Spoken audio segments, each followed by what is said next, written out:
আম্মাজান আয়েশা একবার আল্লাহর হাবিব সাল্লাল্লাহু আলাইহি ওয়াসাল্লামের কাছে দোয়া চাইলেন। তিনি এমন মন ভরে দোয়া করলেন যে আম্মাজান খুশিতে হেসে ফেললেন। নবীজি তখন জিজ্ঞেস করলেন, আয়েশা, আমার দোয়া কি তোমাকে আনন্দ দিয়েছে? আম্মাজান বললেন, অবশ্যই। তখন তিনি বললেন, আল্লাহর কসম, আমি প্রতি সলাতে আমার উম্মতের জন্য ঠিক এই দোয়াটিই করি। বিদায় বেলায় এক অমায়িক দৃশ্য মন জড়িয়েছিল আল্লাহর হাবিবের। হযরত আবু বকর রাদিয়াল্লাহু তাআলা আনহু এর ইমামতিতে সাহাবীরা সালাত আদায় করছেন, প্রচণ্ড জ্বরের ব্যথাতেও।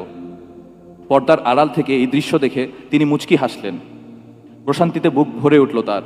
আমার উম্মত একতাবদ্ধ, আমার উম্মত আল্লাহর পানের রুকুসিজদায় অবনত। একবার ভাবুন তো, যদি আজ আল্লাহর রাসূল সাল্লাল্লাহু আলাইহি ওয়াসাল্লাম ফিরে আসতেন, যদি তিনি দেখতেন তার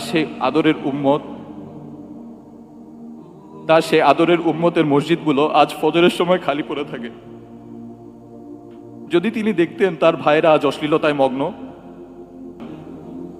আমাদের ঘরের দেয়ালে হয়তো তার নাম লেখা আছে ক্যালিওগ্রাফিতে ঝুলানো, কিন্তু আমাদের চরিত্র কি তার নূরকে ধারণ করতে পেরেছে?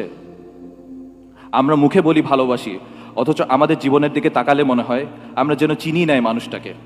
কি জবাব আছে আমাদের? সেই দিন, যেদিন আকাশ ফেটে যাবে, নক্ষত্রগুলো খসে পড়বে, ইয়া নফসি ইয়া নফসি বলে ছুটতে থাকবে সকলে।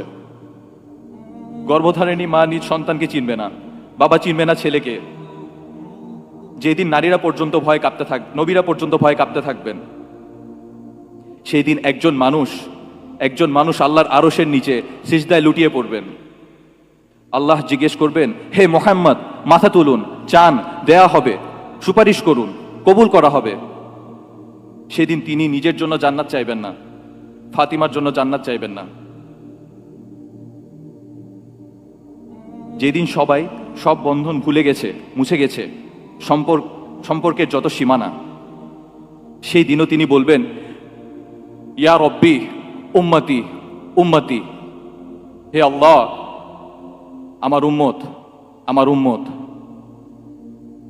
মহাবিপদের সেই দিনেও যিনি আপনার জন্য কাঁদতে থাকবেন, নাজাতে সুপারিশ করবেন, কেমন করে আমরা সেই নবীর সুন্নাহকে অবজ্ঞা করি? কেমন করে সেই নবীর কলিজায় আঘাত দিয়ে পাপাচারে লিপ্ত হই? আমরা কি বড় বেশি অকৃতজ্ঞ নই?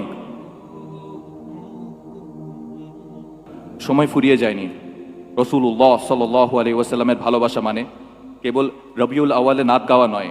তার ভালোবাসা মানে তার আদর্শে নিজ সত্তাকে রাঙানো, তার আখলাকে নিজের জীবনকে সুশোভিত করা।